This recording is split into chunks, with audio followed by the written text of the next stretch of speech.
வணக்கம். இப்பதிவினை முதற்தடவை பார்ப்பவர்கள் அல்லது ஏற்கனவே பார்க்க தவறியவர்கள் சப்ஸ்கிரைப் பண்ணி பார்க்கும்படி தயவுடன் கேட்டுக்கொள்கிறேன். தீர விசாரித்தல். தீர விசாரிக்காமல் எதையும் நம்பாதீர்கள்.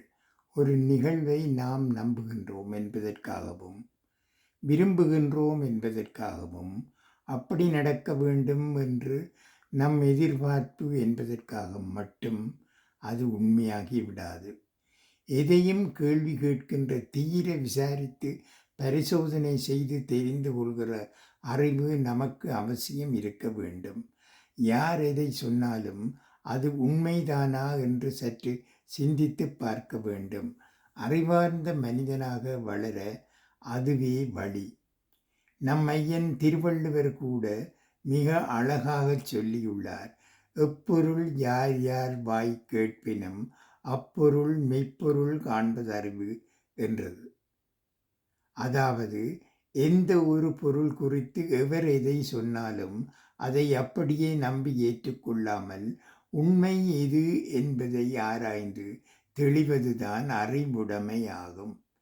இவ்வளவு ஏன், புத்தரே என் போதனைகளை யாரும் கண்மூடித்தனமாக நம்ப வேண்டாம், ஒவ்வொரு வார்த்தையையும் கடுமையாக சோதனை செய்து உறுதிப்படுத்தி கொள்ளுங்கள் என்றுதான் அவரே சொல்லியிருக்கிறார். வேட்டையாடச் சென்ற ஒருவனின் கையில் பறவை ஒன்று சிக்கியது. அந்த பறவை அவரிடம், உனக்கு நான் 3 அறிவுரைகள் தருகிறேன், என்னை விட்டுவிடு என்று கெஞ்சியது. சரி, அந்த அறிவுரைகளை சொல் என்று கேட்டான் அவன். அதற்கு அந்த பறவை, உன் கையிலிருந்து என்னை விட்டு விட்டதற்கு பிறகு முதல் அறிவுரை சொல்கிறேன் என்றது. நான் மரத்தில் போய் உட்கார்ந்த பிறகு 2வது அறிவுரையையும், நான் அதிலிருந்து பறந்ததற்கு பிறகு 3வது அறிவுரையையும் சொல்கிறேன் என்று சொன்னது பறவை. அவரும் அந்த பறவையை தனது பிடியிலிருந்து விட்டார். அப்போது அந்த பறவை, முதலில் உன் கடந்த கால தவறுகளையும் நீ இழந்தவைகளையும் எண்ணி சுமைகளாக்கி உன் வாழ்வை பாழாக்கி கொள்ளாதே என்று சொன்னது. பின்னர் அருகில் இருந்த மரத்திற்கு சென்று உட்கார்ந்த பின், யார் எதை சொன்னாலும் அதை உன் அறிவு கொண்டு சிந்தித்துப்பார், அதை அப்படியே நம்பிவிடாதே. உன் அறிவு கொண்டு நீ சிந்தனை செய்தால்தான் எதையும் நீ சரியாக செய்ய முடியும் என்று தனது 2வது அறிவுரையை சொன்னது பறவை.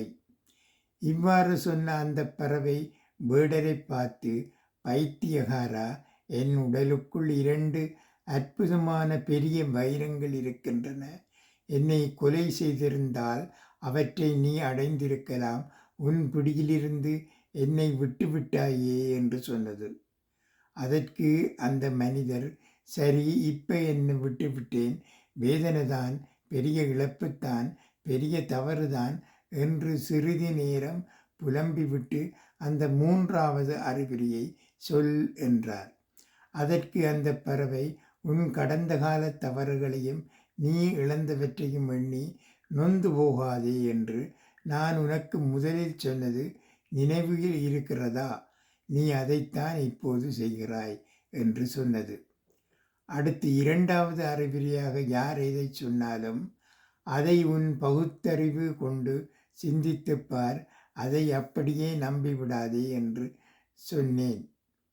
இவ்வளவு சிறிய பறவையாகிய என் வயிற்றில் இவ்வளவு பெரிய 2 வைரங்கள் இருக்கின்றன என்று நான் சொன்னால் அதை நீ நம்பிய உனது அறிவாற்றல் தனத்தை என்ன சொல்வது?